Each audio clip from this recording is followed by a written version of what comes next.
Everybody, thanks for joining me. This is Parker here from testprepchampions.com, and today I'm going to be doing a very chill video session where I go back over one of my most popular blog articles that I wrote over a year ago now. This was in January 21st, 2018, but I wanted to add a video onto this because I know that some people, this is one of my most popular articles on my website, and I know that a lot of people do like to hear video or like just listen to the audio, so I'm going to be reading this post, but I'm also going to add my own insights in this because looking back down memory lane right now, I'm already starting to remember when I wrote this piece. So let's go through it here. So it says, trouble concentrating in class. Here's how to pay attention better in class. Do you ever have trouble concentrating in class? It's really frustrating when you want and actually need to pay attention, but you can't. If you're looking to learn how to pay attention better in class, then you're in luck. This article will give you a step-by-step approach for a rapid improvement. Alright, that's my hook to get you to read the article. Get my book, Why Wait When You Can Become a Time Management Champion Today. Man, okay, this article is outdated because I actually don't sell this book anymore, but anyway, that's neither here nor there. Having trouble focusing in college. Here's how to pay attention better in class.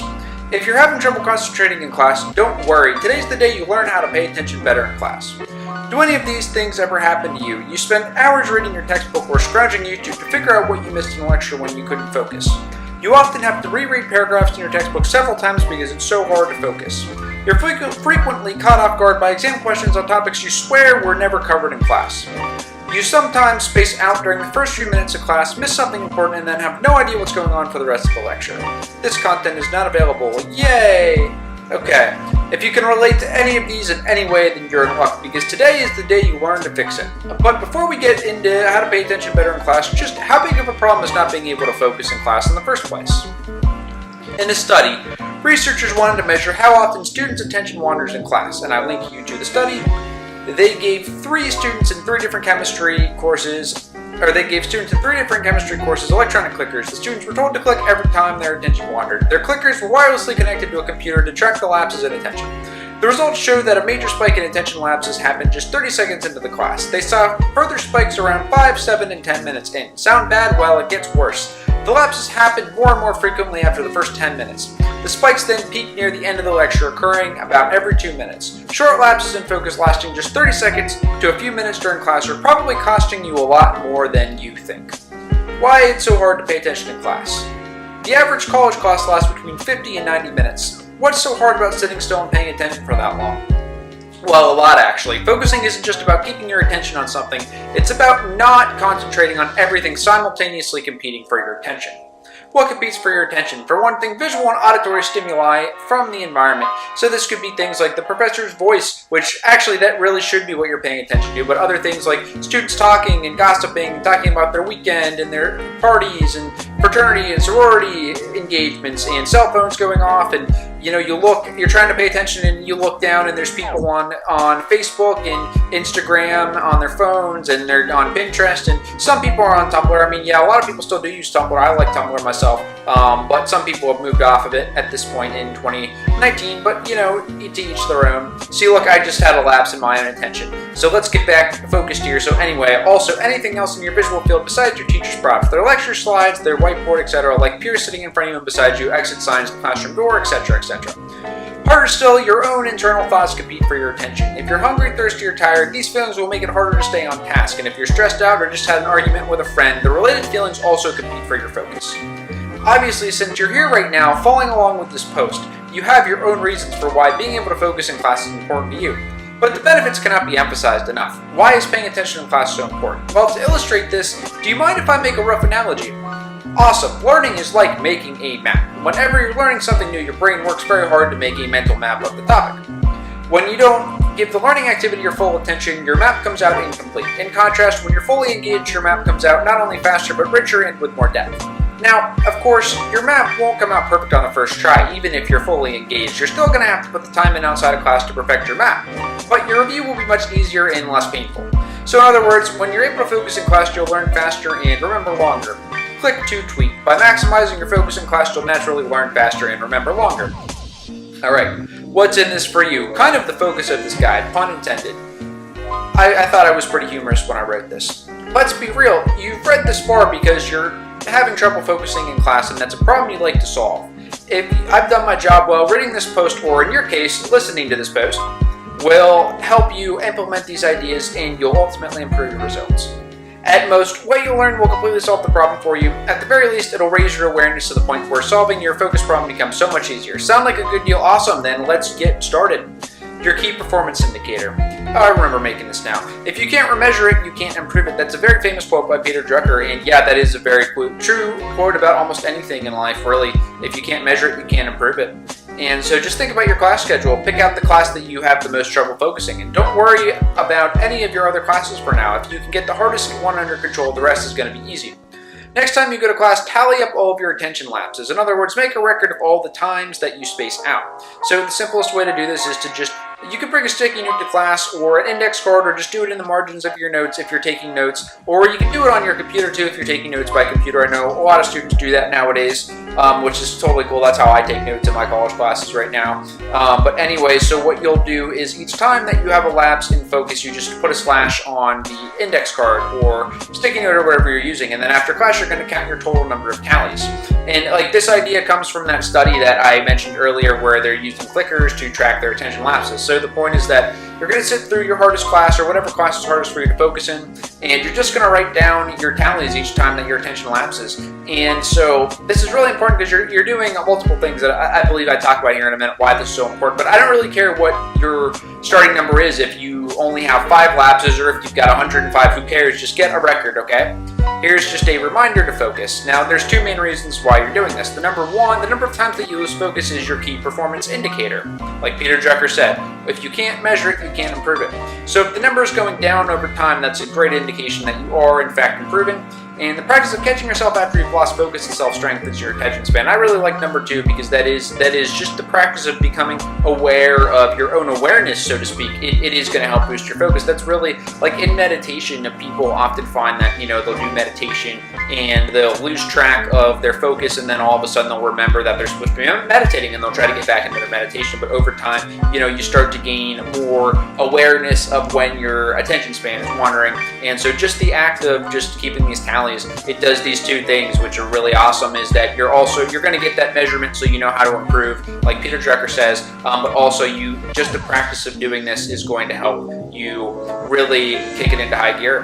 So, I recommend tracking the data for at least 2 to 3 weeks, but really I'd want to do it for longer. 2 to 3 weeks seems kind of short to me now in retrospect. It doesn't really matter though, but you would want to ideally track it for longer because that's going to give you more accurate data, because how do you know you didn't just have a bad day or an off day, or maybe that day's lecture was particularly confusing, or you had, you've got stuff going on, you've got a fight with your roommate or whatever, and your mind's not fully there that day, you're probably going to be just thrown off kilter.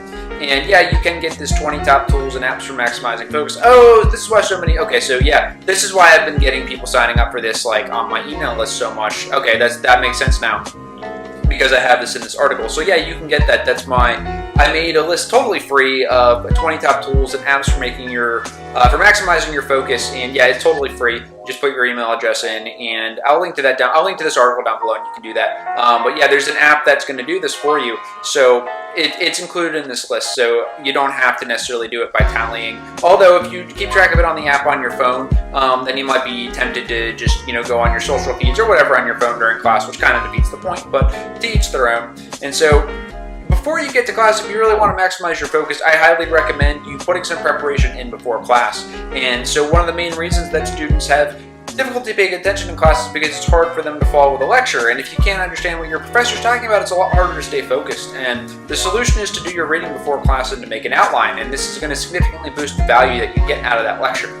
So this is just a rough estimate here of how I would kind of break down your time when you do your reading before class. And so, I mean, there's different opinions on reading before class. A lot of students just don't do reading if there's no reason to, and I kind of say, you know what, if your schedule is really busy and you don't have time to get all your reading in, and you can try to skim your reading and at least skim and try to find the most important points. But if it's just not going to matter, if it's one of those classes where everything you need to know is covered in lecture, then hey, if you don't have time for it, you don't have time for it. But if you're having a class where you're having a lot of trouble focusing, in, then I would do your reading before class, definitely, because you're having particularly a hard time in that class paying attention. So, and I would read and make an outline. And again, like you don't have to do this for every single class. It's just for the hardest class that you're having, the class that you're having the most trouble paying attention for in. And so I explain this here, and I say it's not about how much extra time it's going to take you. So don't worry about how much extra time it's going to take you to do this reading and to do this note taking. I say here it should only take you maybe 3 to 20 hours unless you've got like a crazy amount of reading to do. But that's really not that much time, honestly. It's just for one class outside of class, like man. And then I say,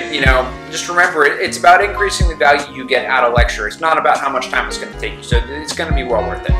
And so, when should you do your pre-class reading and outlining? Well, I would do it the night before class rather than the day of. I mean, you totally can do it the day of, but the reason I recommended doing it the night before class is because then you've got that sleep, right? So you do it the night or the evening or even the day before class, and then, you go to sleep, and then your brain's going to be processing that info all night. And so that's, your brain needs the sleep in order to store this stuff in your long-term memory. So you think of your pre-work class as your first learning session, and your pre-class work, I should say, and then taking notes the next day in class is your second learning session.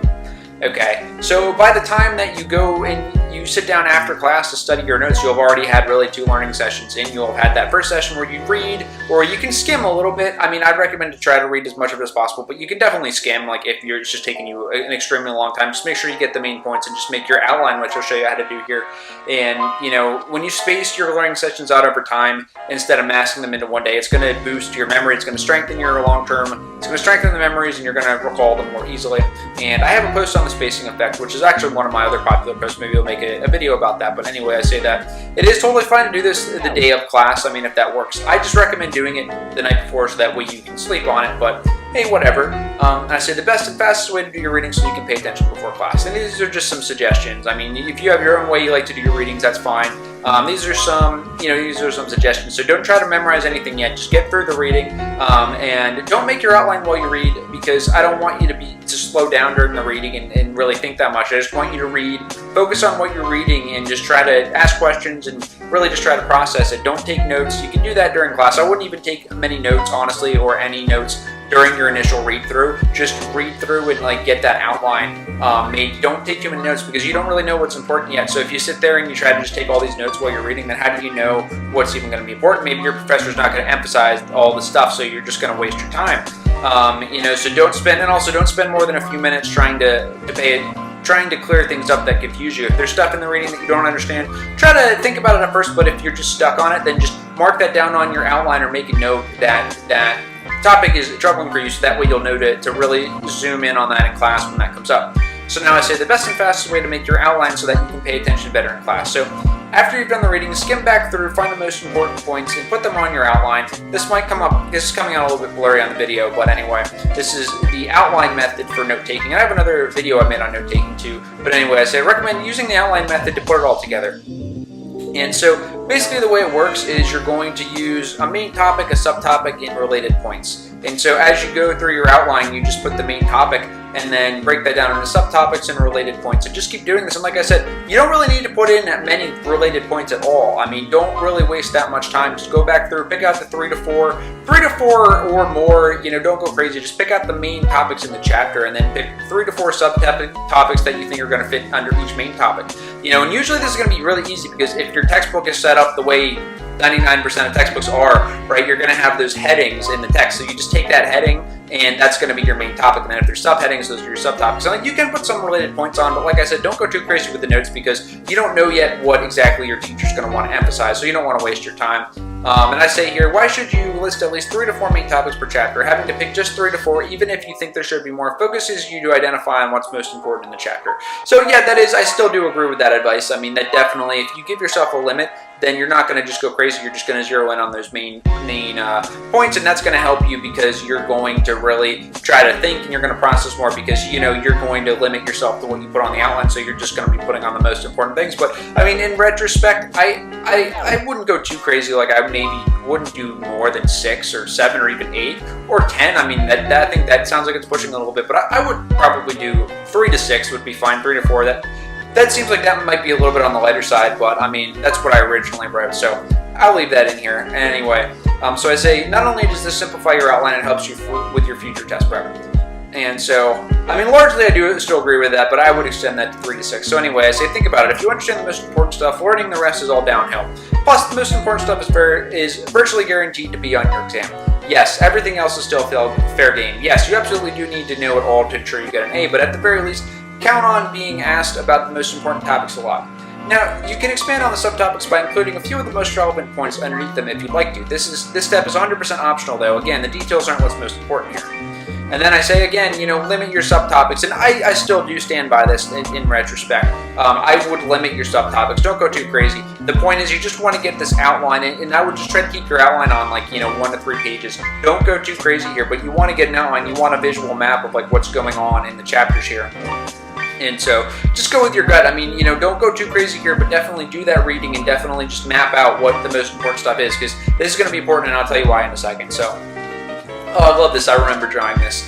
This is a little stick figure drawing that I had to show you that, my drawing skills on display to point out make the point that when you pay attention better in class, your grades are going to increase. And there's studies that have shown that students that pay attention in class do better and get better grades and don't have to study as much. So here you go, from being miserable and you can't focus, stick man/woman. That's kind of funny, or woman. I think I spelled woman wrong. Anyway, and then here we go. We get F- to focus, and then you get an A+ if you get that focus. So I do remember drawing that now. So anyway, what if you're having trouble picking just 3 to 4 main topics? Okay, I'm going to skip this here so the video doesn't drag on, but like I said, use those headings and subtopics. Just try to narrow things down. I mean, it doesn't ultimately this is your study session, it's your study time. If you want to go crazy with your outline, that's totally up to you. I mean, it's your study session, but I just recommend limiting it for the sake of time, and because I also want you to, part of the exercise is just kind of learning how to zero down and learning how to focus in on what's most important. So anyway, I mean, this is probably going to work better for a humanities class or certain math or science classes. I mean, some science is like a biology class where there's not really main points. There's just like a physiology class where everything you've got to memorize. Then, well, this will still work, but it's harder to do because that's just usually in a biology class, maybe there's just a ton of details to memorize. There's not really it's hard to kind of order everything, but I would certainly try to do it this way. But for most other classes, this should be fairly easy to do, even math and science classes. But anyway, so what to do during the day before class starts to maximize your focus. So there's several things you can do right after you wake up to maximize your attention span. So first is to eat a healthy breakfast, lunch, or dinner. That should really go without saying. I mean, there's tons of health benefits to this. You probably heard that before. Drink enough water. That is really, really, really important. And dress comfortably. This is something a lot of people overlook. Make sure that you're wearing, I would wear layers so that you can take them off if your classroom's too hot or too cold. And if it's too cold, you can just put a coat on, add a layer.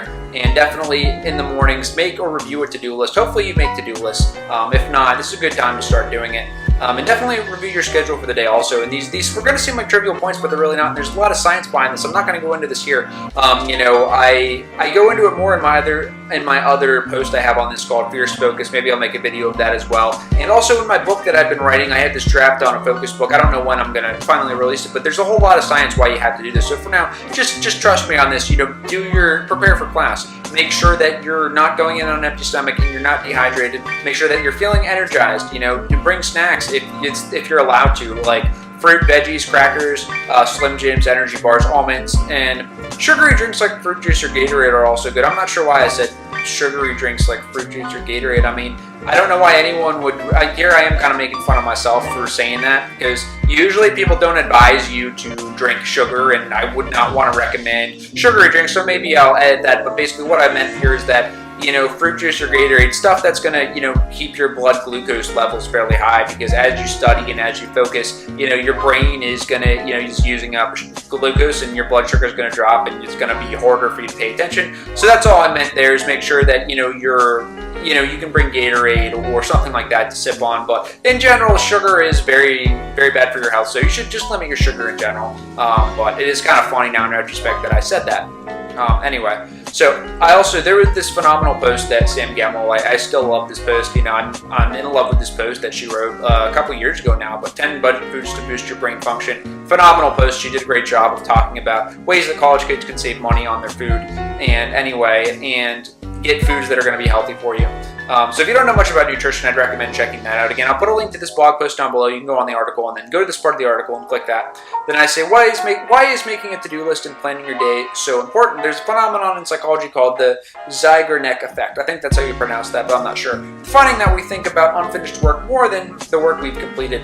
Getting everything you have to do and when recorded for your day, it gets it all out of your head, and this frees up more mental space for concentration, so you can pay attention in class. And this comes back to this old book. It was a time management classic. I mean, it's by modern standard, I don't know that it holds up as well, because a lot of time management books nowadays, I think, basically communicate the same exact message, and they do it a lot more concisely. But it was a phenomenal book at the time, and it still is worth reading. It's Getting Things Done by David Allen. I mean, it still is a phenomenal book. I just mean that it's not going to work for everybody, and it's not going to be applicable for every college student, in my humble opinion, of course, but I think that's where that came from, this idea of getting things out of your head, these open loops and closed loops, and you've got all this stuff buzzing around in your head that you've got to do, and tasks that you've left undone. Those are called open loops. So you close the loops by you write those down, and you make time for when you're going to do it, and you identify your next action step.